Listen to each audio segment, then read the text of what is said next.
Ethiopian এয়ারলাইন্সের বিমান দুর্ঘটনার পর থেকে বোয়িংয়ের খারাপ সময় যেন কাটছেই না। একের পর এক দেশ কোম্পানিটির সবচেয়ে জনপ্রিয় উড়োজাহাজ 737 ম্যাক্স মডেলটি ব্যবহারের নিষেধাজ্ঞা আরোপ করছে, যাতে সবশেষ যুক্ত হয়েছে কানাডাও। দেশটি তাদের আকাশ সীমায় এই মডেলটি ব্যবহারের নিষেধাজ্ঞা দিয়েছে। This safety notice restricts commercial passenger flights from any operator of the Boeing 737 MAX 8 or MAX 9 variant aircraft, whether domestic or foreign.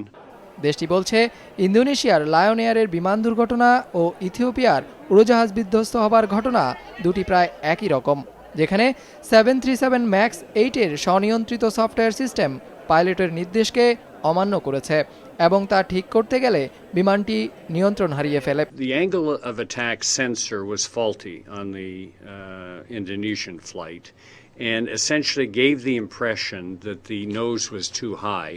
And so the software, it's called MCAS software, said, oh, I better get the nose down, and it can actually force the nose down.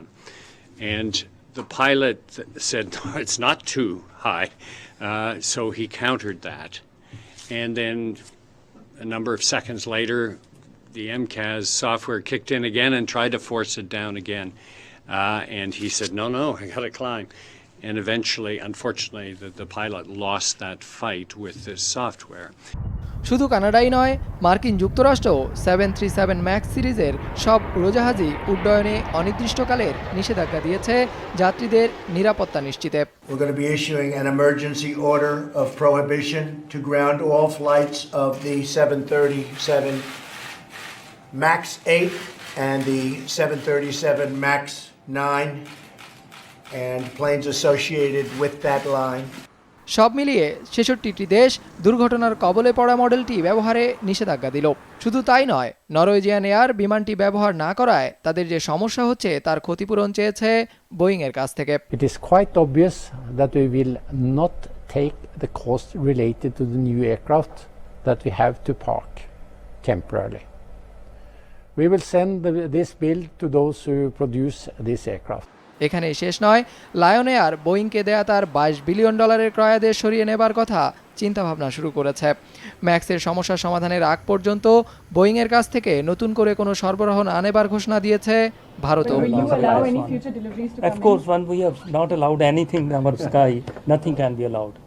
ভিয়েতনামের ভিয়েতজেট aviation $25 billion ক্রয়াদেশ নিয়ে নতুন করে চিন্তাভাবনা শুরু করেছে। একই তালিকায় আছে কেনিয়া এবং সৌদি আরবের ফ্লাই এডিলো। সব মিলিয়ে 737 ম্যাক্সের $600 বিলিয়ন ক্রয়াদেশ ঝুঁকিতে পড়েছে। আর এতেই বড় সুযোগ দেখছে বোয়িংয়ের প্রতিদ্বন্দ্বী এয়ারবাস।